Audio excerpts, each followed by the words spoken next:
primary takeaways from tonight's game? Just clearly a result that you needed to get. We came out a little flat defensively. Our offensive execution throughout the game was really good. We missed shots early, but we executed well. I thought we moved the ball well. I thought our organization was really good. And then, we went to the in the second quarter, really just disrupted the rhythm for them.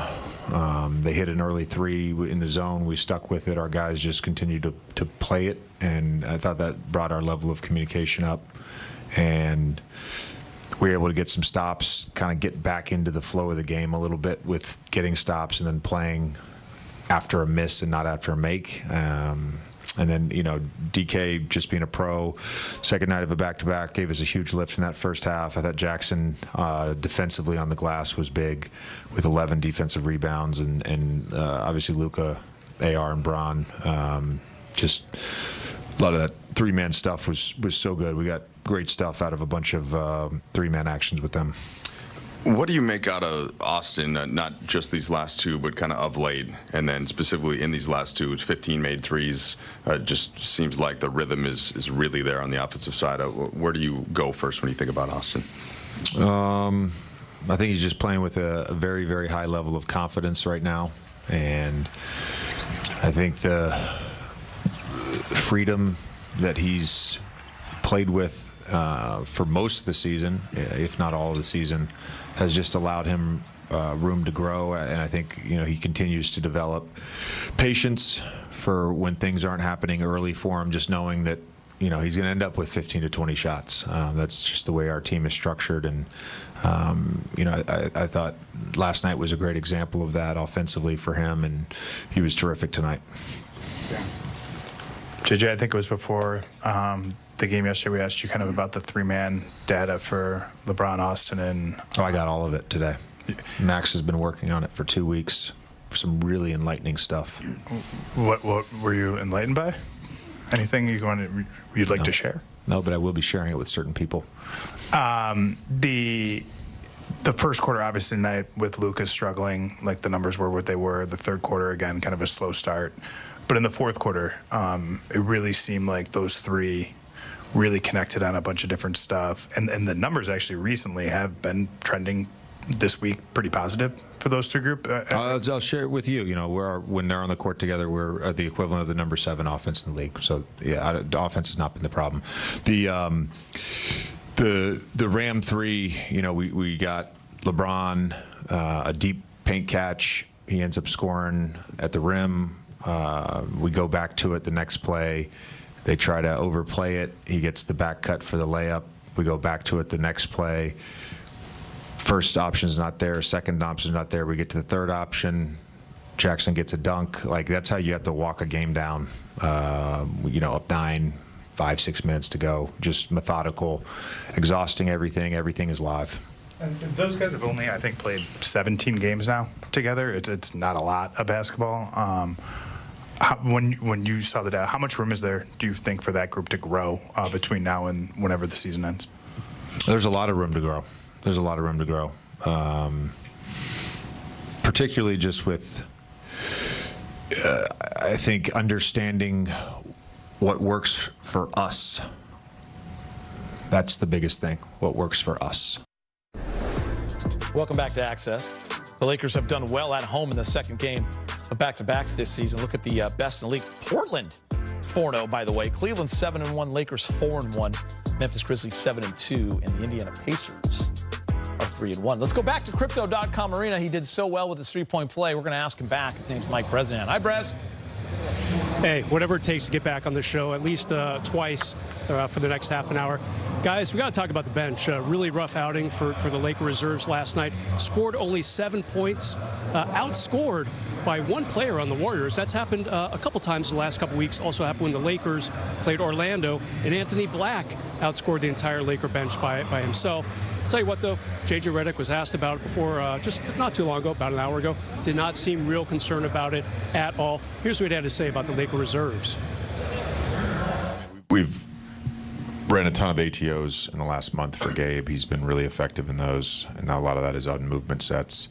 I think Doe is what he is, and we love what he is. It's not a negative. I think with Dalton, his playing time going down, and then getting a DNP the other night, we certainly haven't lost faith in him, but he when he's scoring off the bench, that provides us a punch, and he'll get some run tonight. But yeah, it's really, I think it's primarily those three guys that are the regular rotation guys. Goody, we're not asking him to score. When he's had good offensive nights like Brooklyn or at home against Indiana, that was found money for us. We certainly have confidence in him as a pocket decision maker if they're blitzing or if he's roller behind. We certainly have confidence in him as a spot-up shooter. But really, his thing is the toughness and the energy and just the disruptiveness that he brings defensively. J.J. Redick obviously not real concerned about the Laker reserves. It's going to continue to shrink. He'll play maybe 2-3 people off that bench as the Lakers get into the postseason. And Geet, I want to say you're a very generous man. I really appreciate all you do for me. I got to talk to the two guys next to you for a second because James Worthy is here tonight. He's going to get me into the chairman's room here in a little bit. We're going to have a little dinner, talk to each other for a little bit. But Robert Horry and Derek Fisher have never invited me into the chairman's room. I know they come here all the time on their off nights when I'm here, and it's actually devastating. I am hurt personally. No invitation from you guys. Tell him why I don't invite him? Tell him, Rob. You know why I don't invite you, right? Because you weren't on the list. I got Can't wait to one hear this. word for you. List, buddy. List. List. List that you were not on. Thank Favorite you. Lakers. Yeah. D. Fisher's Press. on that list. D. Fish. How come you never invite me to the By the way, chairman's room? Press, you have enough clout now. You just walk right into that place. You know how to do that, right? You don't need these guys.